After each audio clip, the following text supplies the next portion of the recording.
You are listening to 13 Past Midnight with Steve Stockton.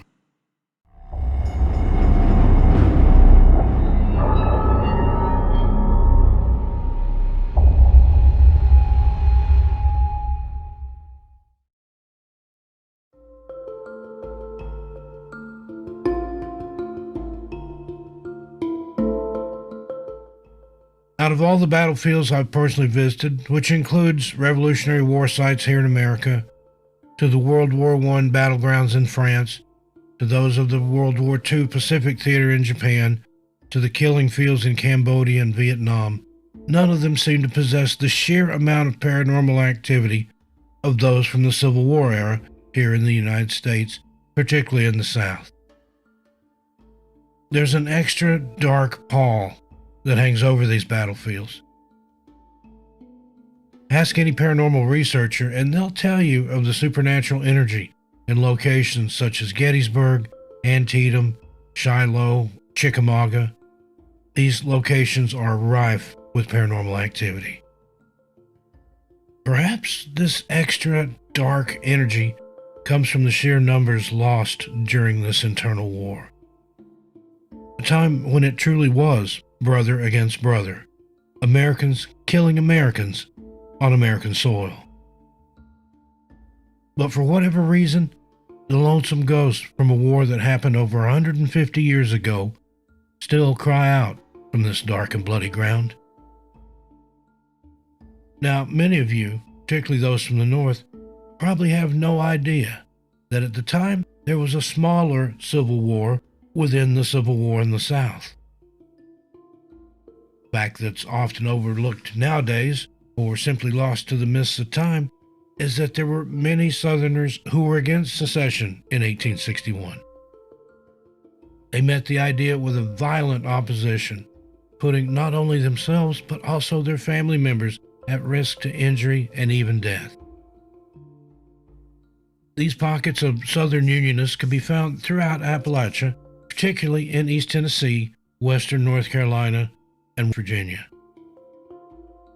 Now, this Civil War within the Civil War was just as vicious as the main war, possibly even more so. The fighting was bloody, the skirmishes many. For those that supported the Confederacy, the Unionists in their midst were viewed as the worst kind of traitors and dealt with accordingly. This was an extraordinarily frightening time in Appalachia, and this is where this certain ghost story occurs. Up in the extreme northernmost corner of East Tennessee lies Mountain City, a sleepy little town of farmers and mostly blue-collar workers. It was here in this area that the war waged between the Unionists and Confederates was so violent that the district earned the name of the Bloody Third. Many were killed and injured, and the end of the Civil War didn't end the bitter resentment between the two factions. To this day, more than 15 decades later, there still exists long-enduring feuds between those that were once neighbors. If you visited the area, you know that these ancient mountains are full of caves, tunnels, underground caverns, and shafts. Well, it seems that in one particular spot in the Bloody Third, the locals had discovered what they termed as a bottomless pit. Rocks, logs, or anything tossed into this vertical shaft were never heard to hit the bottom. Today, no one knows which side first hatched the devious plot, but it became common practice for both Union and Confederates to use this pit, which they call the Jingling hole, as a means to torture those taken captive by either side. In a plan of pure evil, a length of iron rod was placed across the length of this hole. Captured prisoners were then taken at gunpoint and forced into the pit, with only their tenuous hold upon the iron bar separating them from certain death by falling into the abyss below. When this occurred, both sides would wager amongst themselves as to how long a doomed prisoner could dangle from this iron bar. And later, this bit of sport took an even darker turn. The small group gathered to watch their prisoner perish began to stomp or even fire weapons at the hands of the person clinging to the bar for dear life. As many of these soldiers rode horses, the shifting back and forth along the iron rod caused their spurs to make a jingling noise, which inspired the Jingling Hole nickname. Now, when the Civil War concluded, the act of executing prisoners of war via the bottomless pit came to an abrupt end. However, the jingling of the spurs eerily continued.